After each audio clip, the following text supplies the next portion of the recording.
Okay, so first stage in the process for making these sculptures. So, get a page of an old magazine, divide it into one page, get a corner here, fold it up until it becomes a little circle, and we want to make this into the tightest cone that we can do. So we want to do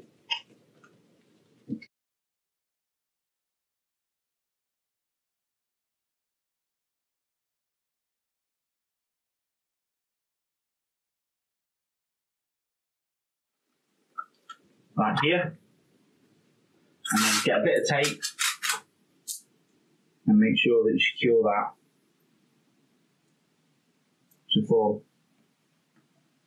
So then you need to reinforce what you've made with a few more bits of tape to secure it, because some of these you might need to cut up later to make into the arms of the figures and bits and bobs, so we want to make sure that it doesn't all unravel when we go to do that later on.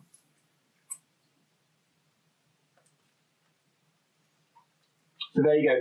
Once you've got one of those, I'm afraid then you've got to spend a little bit of time making quite a few more, because these are the basic construction tool for us to be able to actually create these little sculptures. Right, get going everyone, and I'll see you in another few minutes. Right, so once you've made a few of these paper straws in the method I discussed earlier, I want you to take one of them and just fold it over to make a loop like this and secure it with some tape. And that's going to be the head of the first character. So once you've got that first piece secured, I want you to take another one of the sort of paper straws that you've made, and I want you to attach it to the bottom here with another bit of tape, leaving yourself about a centimetre between the head and where the neck and where his shoulders are going to start. So here.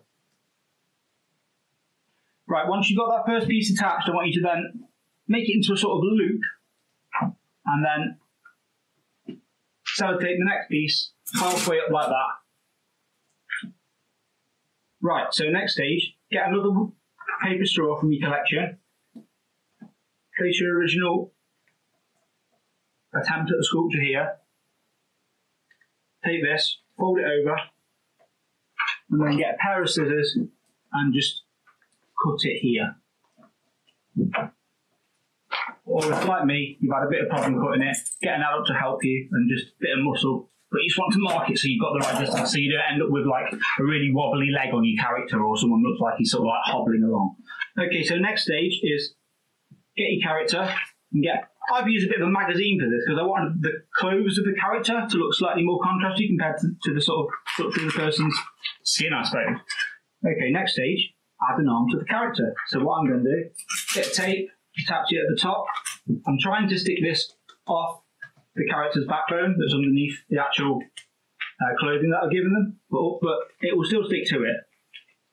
And then I want to fold that so he's got a bit of a fold in his arm like this, and I'm going to stick that down there like that as well. So now we want to cut a little piece of one of these straws that we've made to make an object for the person to be carrying. Hopefully the character's going to be carrying an object like about here behind them.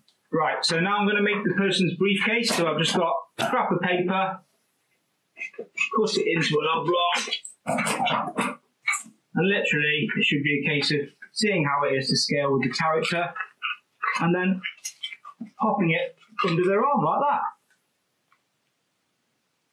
Once you've made a few of these little sculptures, you can then put them all together. As you can see, different patterns,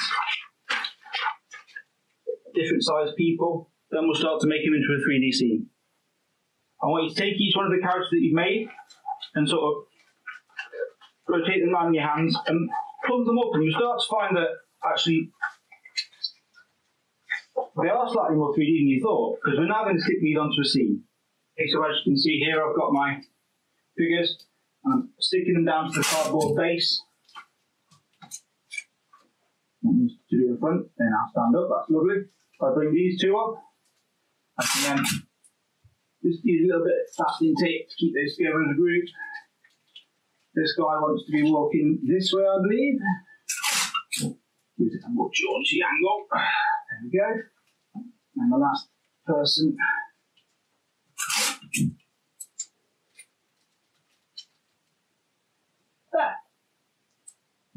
So this gives a rough approximation towards some of the work of Ronald Pope.